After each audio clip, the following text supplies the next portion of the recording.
So without further ado, I'm going to start sharing. We're going to talk to you today about what you can do to build a BILT model, at least a foundational BILT model, to support your innovation that most of you, I think, are going to be talking about in your grant proposal for the NSF-ATE program that is due October 6th. I will give an admonition to everyone, though, don't wait till October 6th to press submit. There are horror stories of people who got all messed up on the very last day and got their grant ready to submit, and it was submitted just about 5 or 10 minutes late. You don't want to do that. I tell everybody I'm working with to submit by the 5th. Without further ado, let's talk about what you can do. We'll talk about, first of all, why do we want to do or work on heavy employer engagement? Well, if you're writing a grant for the solicitation 21-598, which happens to be the ATE solicitation, there are requirements and references. As a matter of fact, when I went into the solicitation and started pulling all the references to the use of employers and the use of industry, I was amazed. I actually came up with over 8 slides of quotes. I cut it down some, but bottom line is I want to go through it because almost every single thing that they refer to in terms of business and industry engagement is fully supported by implementing the BILT model. And along the way, I've been in corporate America as well as in academia, and I've run my own business. And I will say the business and industry leadership team model is extremely efficient about the use of employer time, because we know they're as busy now as they've ever been. They're understaffed for the most part. And so you want to use as little of their time as possible in order to get what you need. We will do an overview of the BILT versus a standard business advisory council. And we'll talk about what you can do now if you want a BILT and want to refer to it in your ATE grant proposal. And I highly suggest you do not say, well, we think BILT is a good idea, so we will implement it. I suggest that you go ahead and implement the foundational BILT even over the summer. And I'll give you the reasons for that as we go along. Also, too, I need to insert here that it does not work for you to take your standard business advisory council and just rename it a BILT. The program officers are very wise in what is involved in a true BILT. And if you just rename your business advisory council and don't implement the BILT features, they are going to know it and they will nail you on that one, as will many of the reviewers.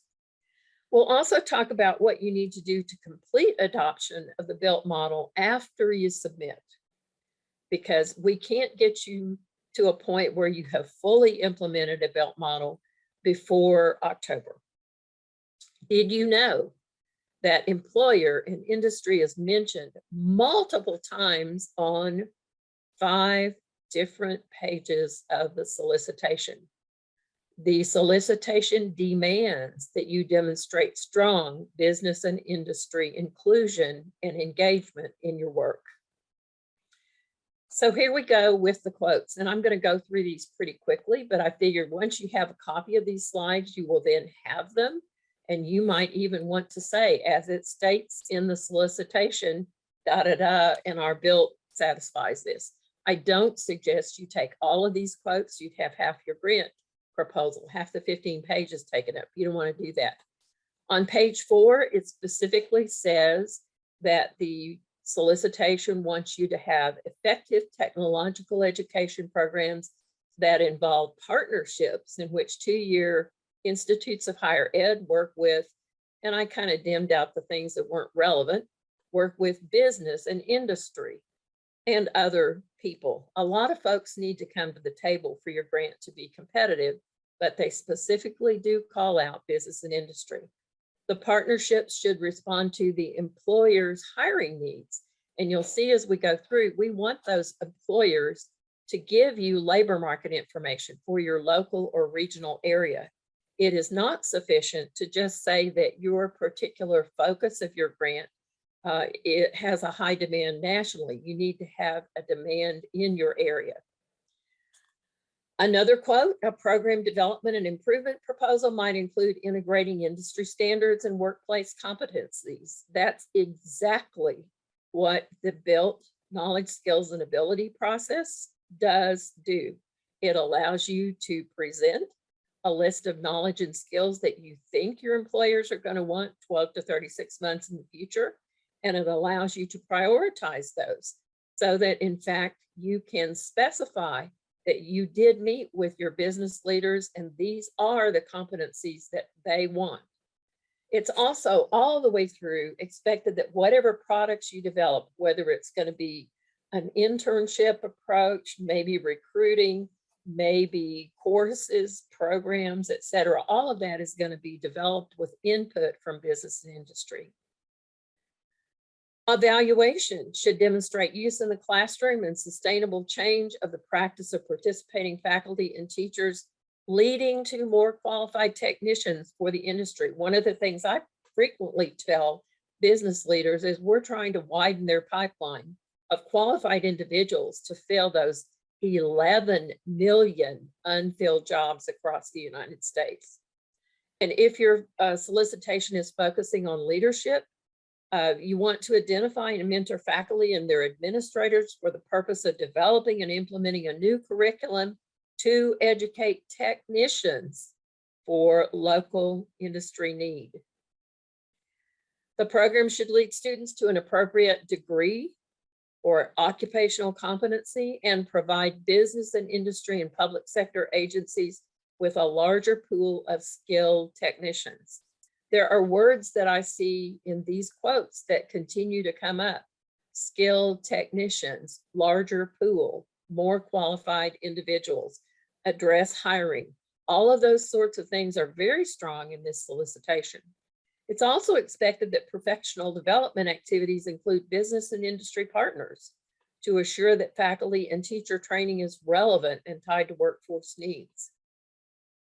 The vitality and growth of the HE community is linked to industry trends, and faculty must maintain industry connections. Employers often expect employees to possess knowledge, skills, and competencies in a specific technical area and to demonstrate professional industry-related and entrepreneurship acumen. Now that seems like obvious, but here they're specifically calling out they want them to have knowledge and skills, and that's what we're focusing on with the BILT model. The efforts could include providing information on guidance on ways to survey industry to determine industry needs. We do have to ask them what their needs are. It's not enough to have a national demand. You need to have a demand or labor market demand in your particular region or locale. And then broader impacts. Has an assessment of workplace needs or workforce needs for technicians been conducted? You need to do that as a part of your motivating rationale.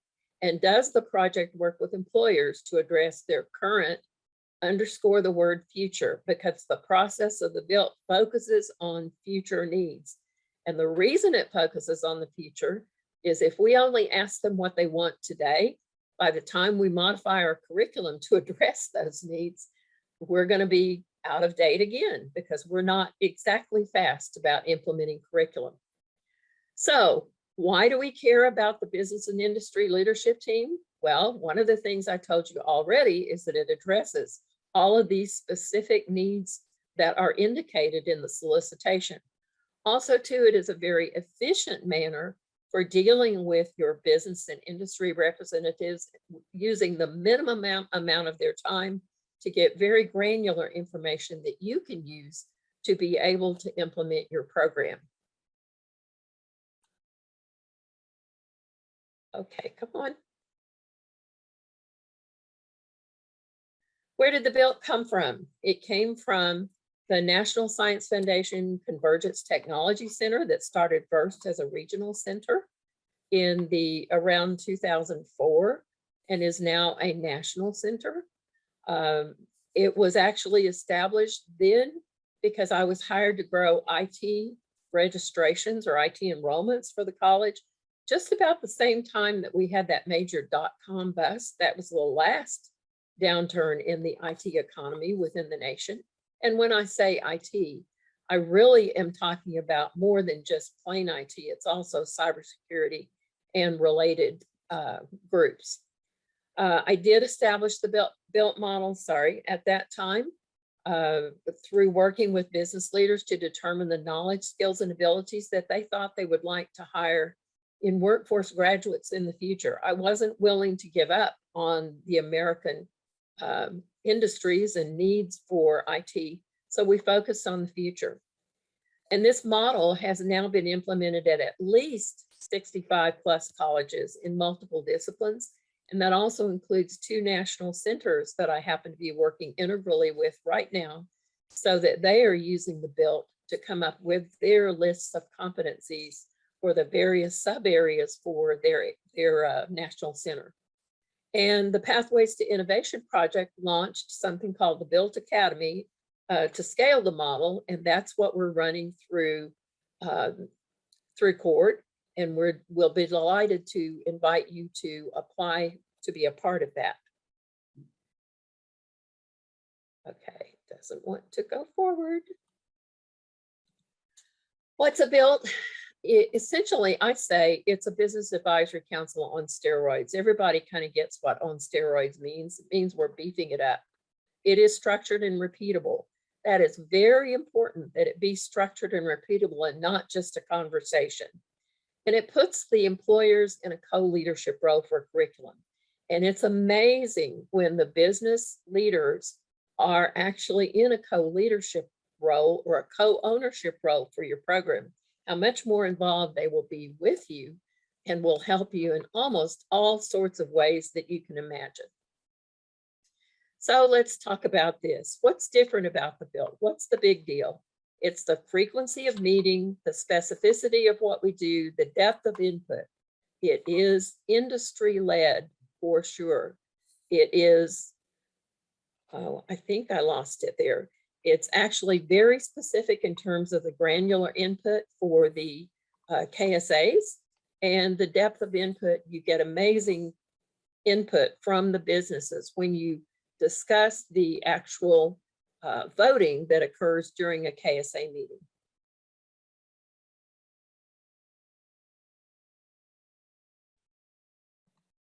So how does BILT benefit students, faculty, and employers? I'm going to go through this pretty quickly. You will get the slides or access to the slides. BILT does benefit students because the BILT members feel ownership of the program. They feel ownership of the courses and the certificates and the degrees. They're very likely to seek your graduates. Plus, the BILT meetings are opportunities for you to bring out some of your good students and let them talk about what their aspirations are and what they've done in their program. Every time I've done that, the people that have been presented to the BILT get job offers. It's just amazing. Also, the BILT members are very, very engaged, and they're likely to consider all of your students first when they're talking about internships and hiring, etc. The BILT members will also agree to mentor your students. I know we have a lot of people that go into our IT and cybersecurity area because they are very high paying. It's very important that the students know what a day in a life is going to be like. And the BILT members will actually work with the students on that. They also help with things like interview skills, perspectives on a day in a life, maybe resume reviews, all sorts of other different things that benefit students. Also benefits faculty because the faculty know they are teaching what the businesses want to hire. And the members, BILT members will serve as guest speakers and assist with various recruitment events. Who better than the businesses to tell our students what the outlook is for the career that they're considering going into? Also, the BILT members can alert the faculty of special trends into the future, and we'll talk about a trends meeting. They oftentimes with us, we're celebrating our 20th year of having a week-long deep dive professional development for faculty. And we have many years had our BILT members provide tracks for free. They've paid the travel, they've paid the instructor, just because they get an opportunity to work with the individuals that are wanting to learn something that's a cutting edge technology, and they know that it's going to actually do an awful lot of good for the students they teach. They often provide externships for faculty to go and spend a week or two or more in the summer with them so that they can stay up to date as well. And why do the BILT members do it? Well, here you're going to see in this picture two of the chairmen for my BILT, for the National IT BILT. On the left is the current chairman, Matt Glover. On the right is the former chairman, Glenn Wintrick. And actually, Glenn was our chair for over 10 years. And at this point in time, Matt has been the chairperson for 6 or 7 years. But the thing that's really, really cool about them is I can ask them what they're doing on a particular date. They don't even ask me why I want to know. They go see, well, what kind of thing can I do? They'll see if they're available. And if they are available, they'll be willing to go and speak at conferences. They're willing to work with students, hold interviews, all sorts of cool things like that.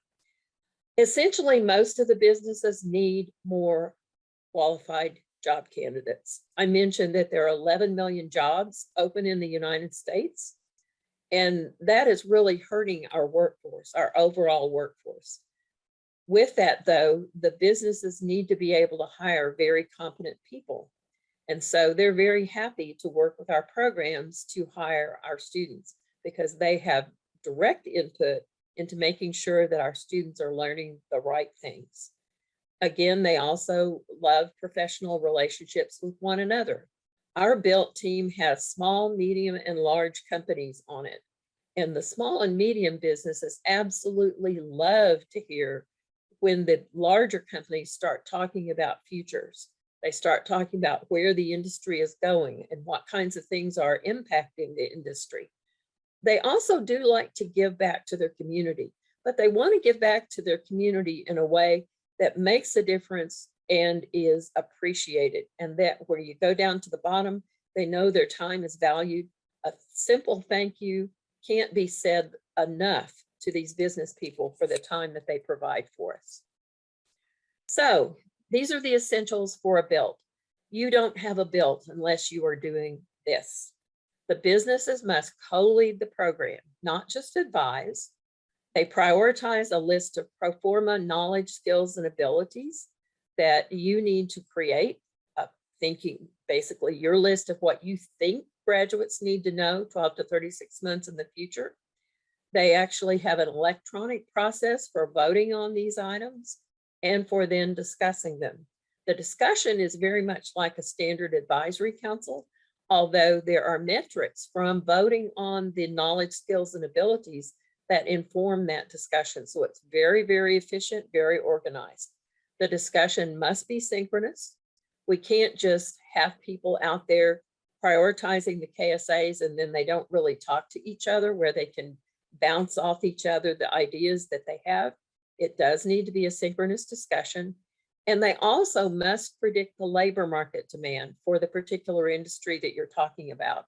It's a very big travesty if we prepare students for jobs that no longer are relevant. That just doesn't work out well.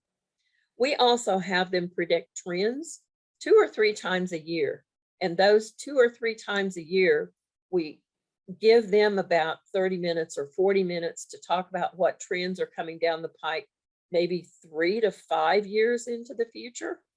And then we also have an opportunity to talk to them about what we're doing in our grant and if there are items that we can use their help on. So it's a win-win for everybody. Faculty are still 100% in charge of the curriculum. They're just better informed using this approach. They attend the KSA meeting primarily as active listeners and questioners, because at the KSA meeting, we really want to hear what the businesses want. It is not a forum where we would want to defend what we're doing.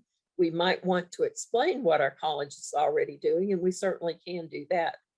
After the KSA analysis is over, the faculty cross-reference the KSAs that are prioritized against existing curriculum to determine items that might be a gap and how they're going to handle it. Faculty do need to diligently try to update curriculum to address the needs that the business people bring up. But it's really important that we have a dialogue back and forth, because sometimes what the business people want is something that's just too much for us. Maybe it requires a lot of equipment, or it could be something that requires an adjunct with cutting edge capabilities. And we just can't really do it. So we may want to go back to them and problem solve with the BILT on anything that we can't handle right away. And another thing that's very important is that we have the opportunity to provide feedback to the businesses, and the feedback for the businesses gives them information on any challenges that we may have or any difficulties that we may be having. And it also tells them what we were able to do. That's pretty important too. Co-leadership is an essential element. And again, it's co-leadership. It's not advising. It works very, very well for them to be in a co-leadership role, because that puts them in a role where they want to hire your graduates. This picture says a lot. It's actually a bit old. It is actually leftover from the days when we used to count the votes on the KSA analysis. We counted those votes by hand, and the meetings were very long. They're not very long anymore. They're maybe 2 hours, 2.5 hours, maybe. The BILT members are around the U, and then look in the middle of the room. We always have a conference phone, because even if you are in a locale where travel is easy, something can come up with the last minute that someone can't come to your face-to-face meeting. And so they join you through Zoom over the conference call phone. We've done that since the beginning, because we've been regional and then national, and we don't want people to have to fly in every quarter for these meetings. The business people are very happy to dedicate the time, and the time is on the order of 6, maybe 7 hours a year, essentially, and then more for the additional involvement that they might be willing to do with you. Okay, here's the annual cycle for the BILT. It's not a one and done. You need to do this every year. Well, perhaps not the orientation, but anyway, start at the top. We're going to recruit BILT members. And once you're established, I like to add 1 or 2 new members annually. Why? Because there's turnover. People move away, people change jobs, that sort of thing. Plus, it's just nice to have new ideas added to the mix. We do provide orientation for all of an existing business advisory council to get started. And then I provide orientation one-on-one with the new BILT members as we get them. We do have a KSA analysis meeting every year against pro forma KSAs, and we are focusing on a single discipline. We don't focus on an entire division, like all of IT or all of manufacturing. For the purposes of the KSA meeting, you need to make sure that the individuals that are voting are in fact subject matter experts. Now, HR reps can attend, but HR reps get their information from the hiring manager. So we really suggest you limit the number of HR reps that are on your team and focus more on the people that know exactly what they want to hire in terms of knowledge and skills. Then the faculty cross-reference the KSAs to existing curriculum and prepare a feedback form for a feedback meeting to discuss anything they couldn't cover and all of the things they did. And then there is a trends meeting. The trends meeting is quite short. It's usually an hour to an hour and a half. And again, we let them spend about half of it on trends. And then the rest of it, we spend talking to them about what we're doing in our grant work and what kind of help we could use. And then we expand their engagement. We do not go to a new business person and say, we want you to spend 6 or 7 hours with us on the KSA analysis and on feedback meetings and on trends meetings. And oh, by the way, we want you to do internships, mock interviews, apprenticeships, be a guest speaker, and be a lecturer as well. We don't want to tell them all of that right up front. I ask that at the end of the first year. And by that time, they're pretty well hooked that they think it's a good group to be involved in and that what they are doing with you makes a difference.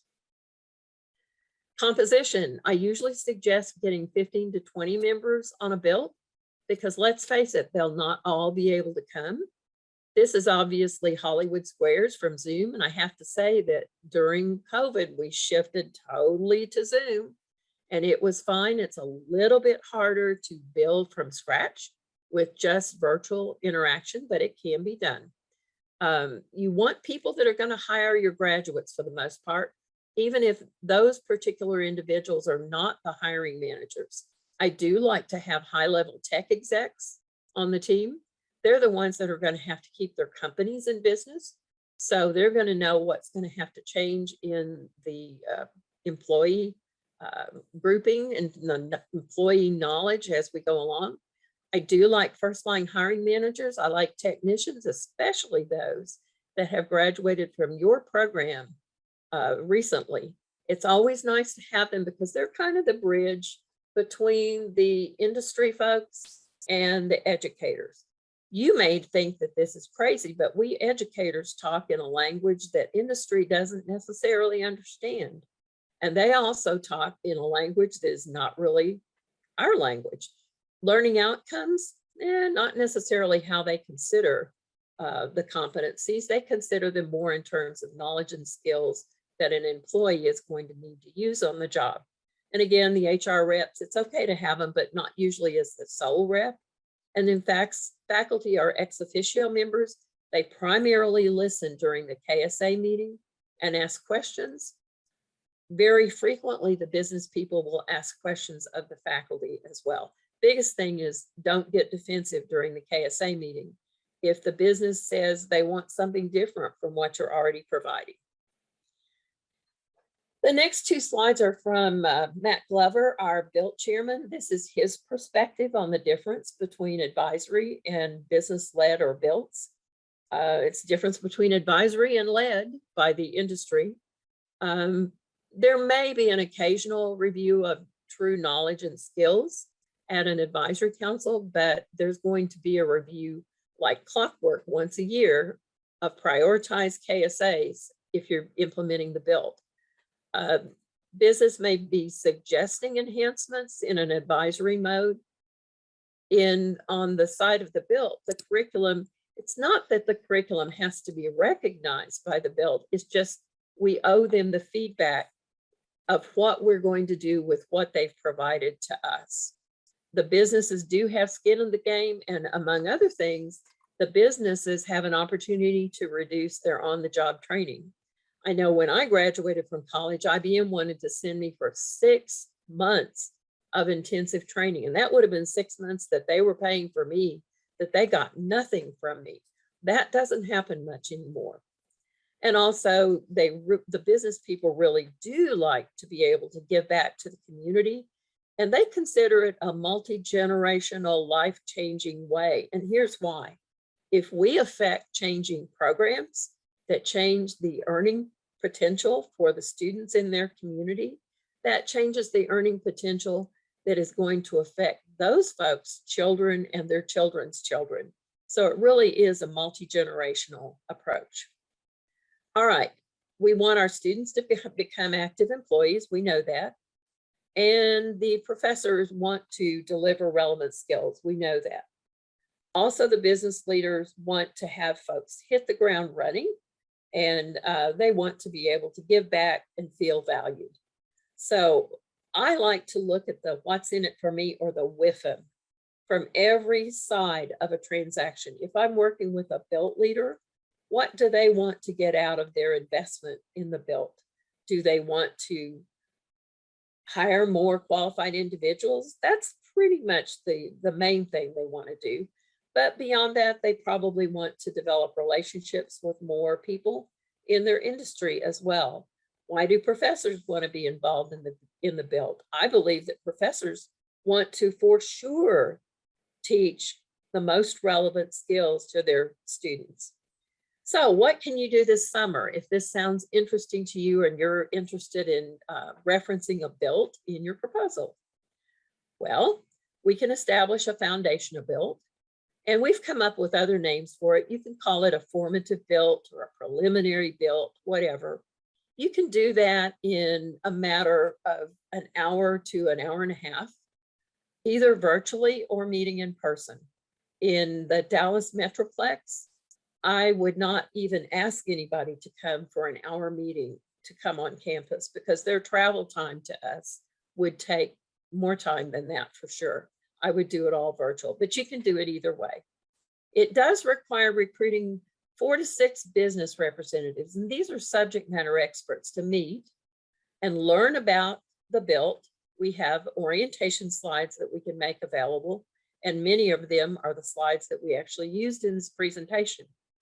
We want you to then be able to present to them what your value proposition or your goals are for your grant and get their feedback, get their discussion. You can also get some quotes from them at this meeting and get their permission to use them directly in your proposal. We want them to vote and discuss a limited set of KSAs. Normally, a set of KSAs may be 100 items or maybe 150, but maybe you have 15 or 20 that are representative for what you want to do in your grant. You can get that, you can vote on it, and that you can vote on by hand. That's not too hard with 4 people and only 15 or so items. You also want them to predict the labor market demand 12 to 36 months in the future, because if someone starts now in your program, they're not going to be out for at least 12 months on a certificate, and more likely 24 to 36 months. And a very powerful thing you can do at this same meeting, you can get a combined commitment letter from your foundational BILT and get their signatures on it. It's very impressive to have one letter that is signed by a group of subject matter experts from various businesses. We'll talk more about that. Now, in your proposal, you can talk in your motivating rationale. You can talk about the foundational BILT meeting. You can also talk about your main idea, your goals, of the limited knowledge, skills, and abilities voting that you did. All of that's real important. You can cite that the foundational BILT is committed to implementing the full BILT model as well. You can insert their quotes. You can attach a BILT commitment letter in the supplemental documents. You can do all of that.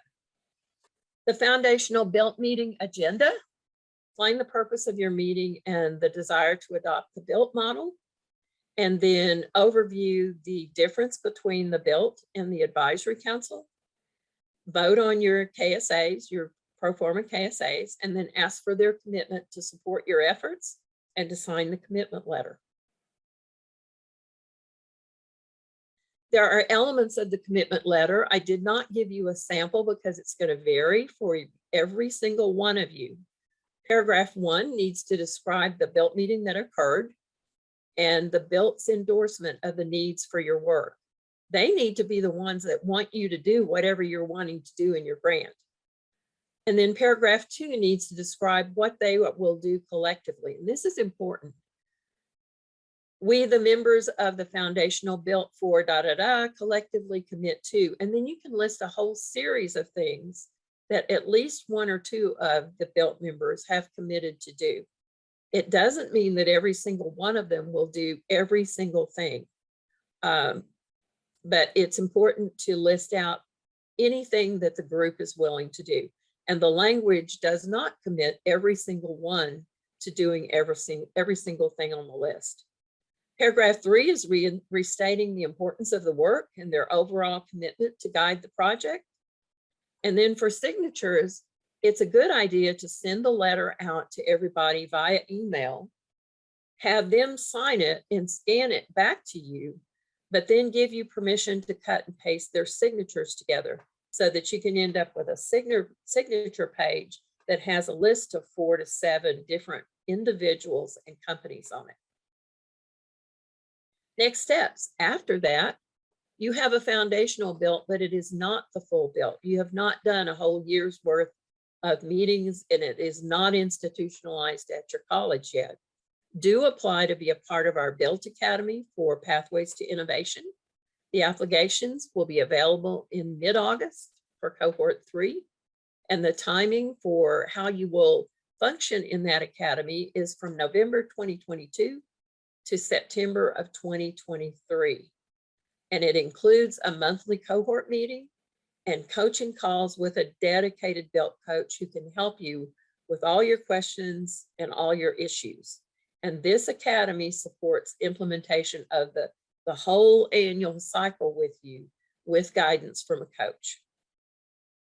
I forgot to tell you to put your questions in chat. I don't know if you've been doing it or not. Maybe you could do it now, or perhaps we could just go off mute and you could ask your questions, because there have to be some. And here are connections too for you. There's me, there's Hope Contner, there's Liz Myrick, who helps us with everything. So if you do have questions after this is over, you feel free to reach out to us. Oh, and we have our first question. Wonderful. Jennifer says, are there term limits for BILT members? Absolutely not. No term limits. I have people that have served on my BILT team since, actually before we were a regional, since 2001. And why would I cancel out somebody or relieve somebody when in fact they're learning more and more about what we are doing, and their careers are growing as well. Now, when people retire, they may want to slack off a little bit, and that's okay, that's fine. What I find also too is if you have an advisory council, I never fire anybody. I present what the BILT would be and then see if they are willing to go along with it. If they do, they do. If they don't, they just stop coming. Does that make sense? What other questions might we have? There's no way this was all clear. You underestimate yourself. Jennifer says, thank you. Okay, folks. Okay. Add your questions in chat or feel free to come off mute. Andre, do you have a question? I do. Excuse me, I do. It's about the time commitment and whether in the conversation about the summer work and kind of the foundational build, we should also specify the intent for the year-long commitment and what that time commitment should look like. And so should we give all that information up front when we're recruiting? That's a good idea, but I have to say also that even though most colleges have 3 meetings a year, they have a KSA meeting, a feedback meeting, and then a trends meeting. We happen to have quarterly ones for the National Center, but you know, most of them are 3 a year, and most of them really it's 6 or less hours per year. The other thing I would point out is that business people, first and foremost, have to do their jobs. And I try to get all of them to come to every meeting. Of course, we remind them, but they're not going to. It's not going to happen. We have on the national BILT, we have 100 members, but the largest meeting we've ever had 20. Okay.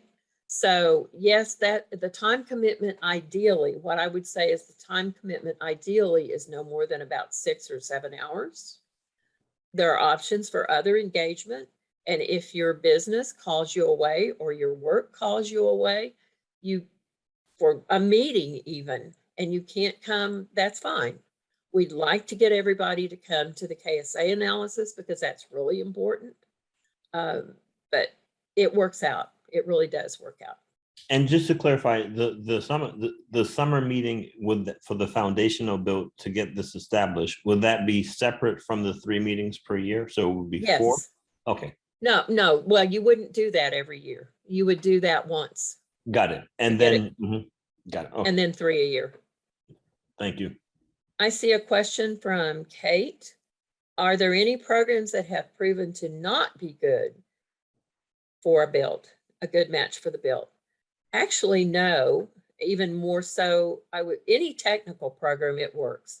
If you can say that it's a workforce program, that it is knowledge and skills that the industry people want to hire, you can do the BILT. I will say it even goes further than that. I have worked with one college that has a business program that is a combination of workforce and transfer, and that has worked very well for them. I also did this several years ago for a technical writing program. And we also did it at Orange Coast College when I was dean out there. We actually did it for our sailing program, SAILING. It was a non-credit program. A lot of the rich people in Hollywood will donate their yachts to Orange Coast College. And we were training the people to man the yachts or to crew the yachts all over the world. And we did it for that. And again, that was a non-credit program. Under the National Science Foundation, though, we have to support and want to support technical education. Everything but health can be supported under ATE. Yeah, that's a really good question. Other questions? I have, this is Candy Mintz. I have two questions. One is back to the nuts and bolts as far as getting the foundational started. In order to do, I want to clarify. So I contact and recruit first individually, and also folks that are already on my board. And then I have a meeting in the summer to basically go through the KSAs and have commitment or a decision by the group as to what the KSAs are going to be. Is that the idea? Well, a minimal set of KSAs. A normal full set of KSAs is going to be 100 to 150 individual knowledge and skills. I suggest that you keep it pretty minimal, 15 or 20 pretty high level ones for the summer. And then the meeting that you're having with the BILT, you also get the commitment for them to be willing to implement the whole BILT model, because it is not going to be sufficient for you to just say, well, we have a BILT because we had a foundational BILT. It needs to be a group of people that have agreed that they're going to at least try this for a year and work with you longer. So KSA analysis, yes, but also explaining the difference between an advisory council and a BILT. And so I'm thinking, how do I finesse it so that I, like the frog pudding, put it into cold water and heat up slowly. How do I get them to commit, first to the concept of the discussion of the BILT. So is it still, it's like a one-on-one pitch to each company to come to like a meeting to discuss the BILT, and then they have the buy-in after the BILT when they learn more in, is that it? Well, yeah, all together in one meeting. It's about an hour. What we have found is that people, I originally started by recruiting people directly for the first KSA meeting, and that's kind of a heavy lift. So what I found was if we have an orientation meeting where we explain what's different about a BILT and why we want to do this and get them oriented to the whole process. I'm kind of combining the orientation with getting you more information so that you can get a letter.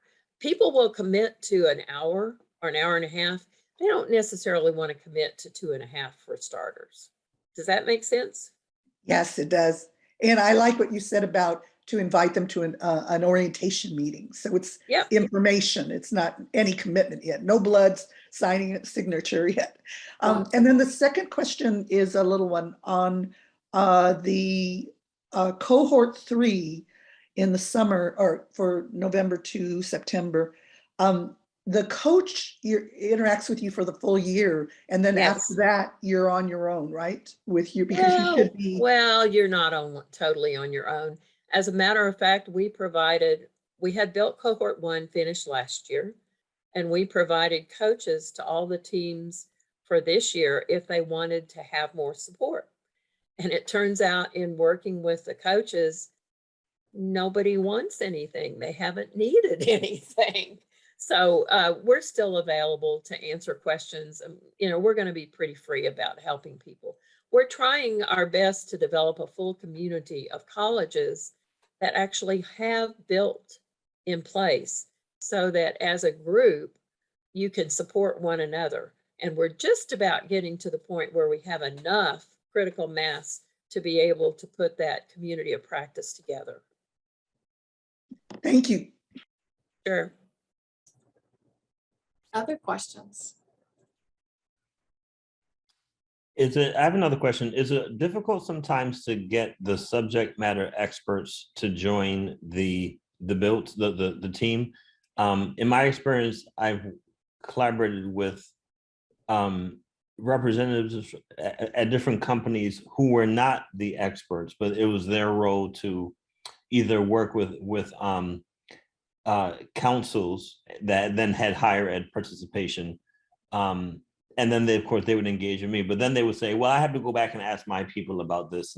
And that, of course, took longer. So I'm just wondering whether that can be challenging to get the actual subject matter experts to want to engage when that's not necessarily part of their job description, unlike the other folks we're used to working with.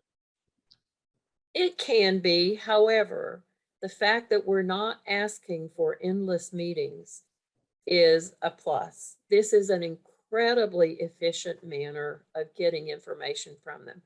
And I think almost all companies at this point are understaffed. I don't talk to anybody who's really fully staffed up. And that goes from wait staff all the way up to rocket scientists, frankly. There are positions open all over the US right now in the workforce. And it's making it harder and harder for the very subject matter experts to be able to do their job because they are so overwhelmed with the amount of work they have to do. I have been pretty persuasive, and you can too, if you offer them a possible solution to having more qualified entry-level candidates coming into them. Now, it just stands to reason if they are helping design the program and they're going to be involved in the program, they're going to know about the students. And you do have to bring your students out to these meetings so they can see their work. It really develops a very, very deep relationship.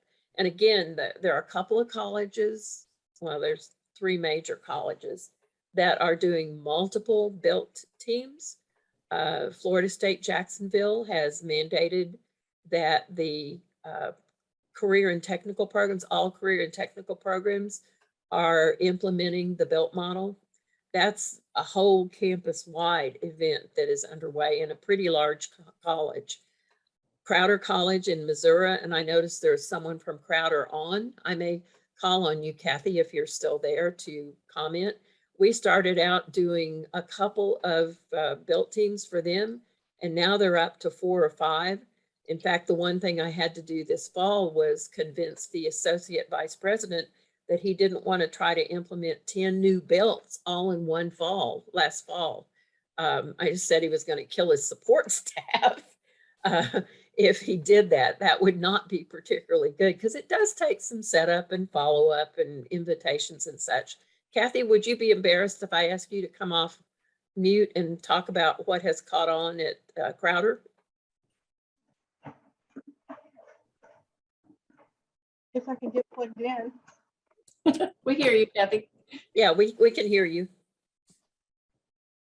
You can put your camera on if you want. Otherwise, just tell us. Yeah, it has been an amazing ride since we started BILT 2 years ago here at Crowder. We brought it in under a different grant, but we've gotten an apprenticeship program as a direct result of the BILT model for a certified medical assistant.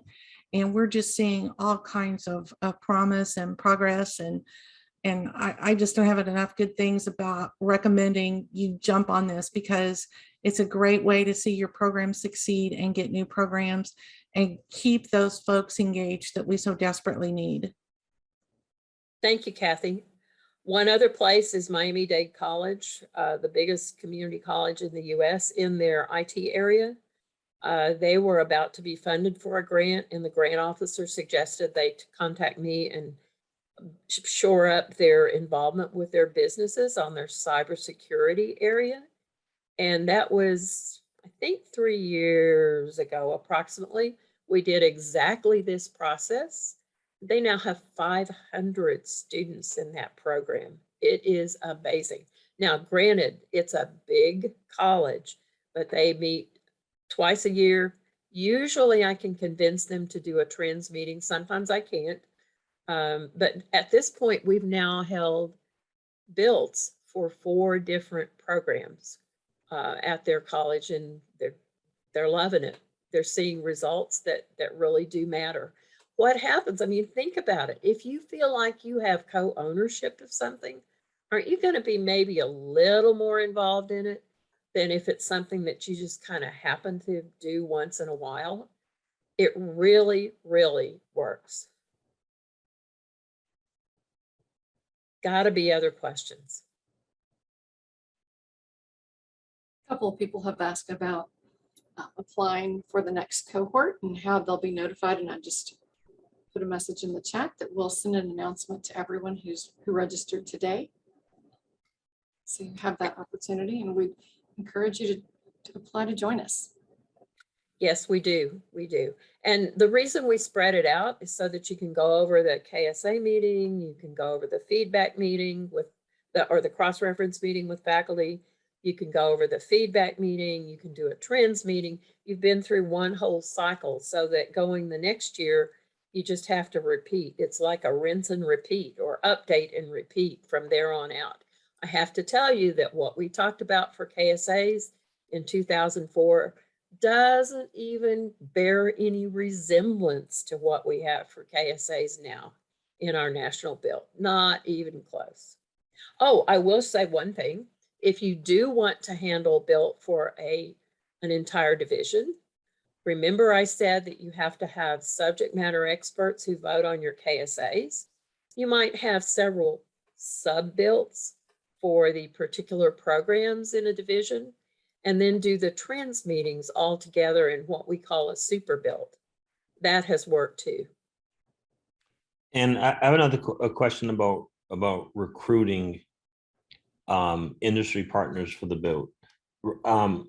In Greater Hartford, where I am, there's about 4 companies that I feel very comfortable reaching out because there's prior relationships.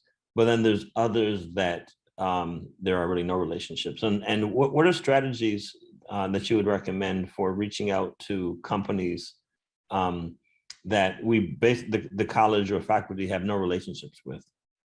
That's a good question, Andre.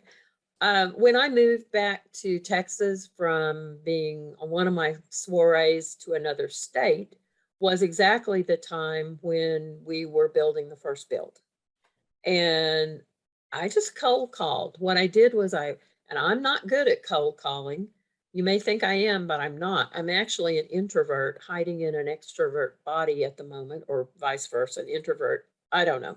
Anyway, bottom line is I wrote out my script for what I mean, it was a flow chart. I wrote the script. I want you to do this. And then I considered all of the possible complaints they might have about it. And I wrote out the answers for that. It was this massive blotter-sized piece of paper that had all of the possibilities on it. I don't use that anymore because it comes second nature, but that's certainly an approach that can be used. Another thing, if you've got good relationships with 4 companies, talk to the people there and ask them who else should be at the table. The thing you don't want to do, it doesn't matter so much for the foundational BILT, but overall, you don't want your BILT to be only big companies, because let's face it, those small and medium companies are often the ones that hire our graduates. And interestingly enough, the bigger companies are big enough to have specialty areas. They can have a special focus, for example, on the networking side. They could have a special focus on the cybersecurity side, where a little company might have one person doing all of it. So it's really important for the voices to be at the table for small, medium, and large companies. And I would say network with your networks too. So of the Exactly. companies that you do have good contacts, reach back out to them and see if they can connect you with either others in their company or other companies that are within their network, supplier network, and so forth. And start with the core and then build Yeah. out. I probably wouldn't have more than a couple of people from a given company unless they're representing broadly different aspects of the same technical area. But You know, it's fine to have a couple of people from the companies. The things that I find not working is if only big companies are there, then the small and medium voice is left out. And that ends up having you design a program that works well for big companies, but maybe not for small and medium companies. Our problem has been the opposite in our efforts to form the advisory board. We have many multiple small, medium companies that are, we can actually talk to the key technical, scientific head or of the department. But in, I don't know, 3 or 4 different attempts to larger companies like the Genentechs and, the just very, very hard to get in. And even via networking with folks that did sign in up with us, it's like, no, we want to do this in-house, or no, don't have the time. So maybe, I guess that would be, as you say, you add in people each year. Maybe as their more buzz goes on and they see some kind of presence or hear about it, or we have some successes, maybe we add them in later. Would that work? Sure, that works. Thanks. Yeah, when I moved back to Texas from being out of state for a few years, I didn't know anybody because, as you know, in the IT industry, people change jobs like really frequently. And so we have a book of books in the Dallas-Fort Worth area. And I literally went through that and started with the highest level representative for a company in the area. I figured no guts, no glory. I was going to go figure it out somehow. All they could say was no. Sometimes I would be reaching out for the director in charge of the local office in Dallas for like a really big company like Cisco, for example. And I might not get the director, but I would make my pitch to his or her assistant. And then I would ask who I should talk with. And then I shamelessly called that person and said, so-and-so in the president's office or the director's office suggested you were the right person to talk to. And you know what? It worked. Once you get an opportunity to present your value proposition to them, I will say again, there are 11 million unfilled jobs, and a lot of those are extremely well-paying jobs. They really need our help more now than ever before. And another question about the composition. Would you recommend having individuals who are on from organizations that are connecting employers with higher ed? So, for example, in the digital analytics foundations work I did before, we had an individual who was great from the New England Board of Higher Education, and he helped to connect us with different industry partners. So now he's not, of course, not a subject matter expert, but so he would not vote on the KSAs, but he could participate and help, kind of. Yes, sure. Contribute. Okay. Sure. Yeah, if you have an association, I know in Florida in IT, they have several associations, and we were working with a fellow by the name of Ernie Friend, and he joined some of those associations and worked with them and grew their advisory. They still call it, and by the way, I don't care what you call it. You can call it an advisory council as long as you adopt the BILT model. But I will say that the businesses kind of like to have it be known that they're doing something different as well. But yes, use associations to get contacts. Once you get the contact, do everything you can to keep that person happy with working with you. I used to talk to people, everyone on my BILT team, I used to talk to them once a year. Now it's a little less often than that, but it's really important to understand what they want for being involved. And I have thought that if you have an intermediary like your colleague from the higher education agency, you may discover if they realize how great the model is and how much it's stimulating engagement at a higher level, they're likely to influence other businesses that they work with as well. So if they get an ask, do you know anything about this BILT thing at the college, then they can speak positively about it and encourage others to participate. Well, and two, a virtual introduction works too. Sometimes I'll know someone and they'll say, well, I know someone over at this company. Rather than necessarily having the virtual introduction be a verbal introduction, it can be a virtual email introduction. These are some of the things that we talk about in the BILT Academy. In fact, we had a 2-hour session on role playing on how to go after recruiting some of these folks. We faculty, by the way, I got into technical education and got into being a technical person because I didn't really want to talk to people. So I had to learn how to do all of this. So it's a really good idea to join the BILT Academy or apply to be in the BILT Academy so that we can work with you and help you improve those skills. What else do we have? I don't want to keep you any longer than we need to today. I scheduled a full 2 hours because I wasn't quite sure how long we would need, but I really think we may have answered your questions. One last question from anyone? I think the question box is now empty. Okay, well, I thank you very much for attending. Be sure to put your name and your college in the chat box. Hello, brain skip here toward the end. Okay, and Deborah Heck is our evaluator. She's going to put an evaluation in the chat. You want to put that link there? It's very, very quick. Please go ahead and fill it out. Maybe you didn't tell us about something you wish we had done. We will be very happy to circle back around with you and answer, but please do the survey before you get off so that Debbie has some nice information to work with. I thank you very much and we look forward to working with you. Thank you. Thanks, everybody.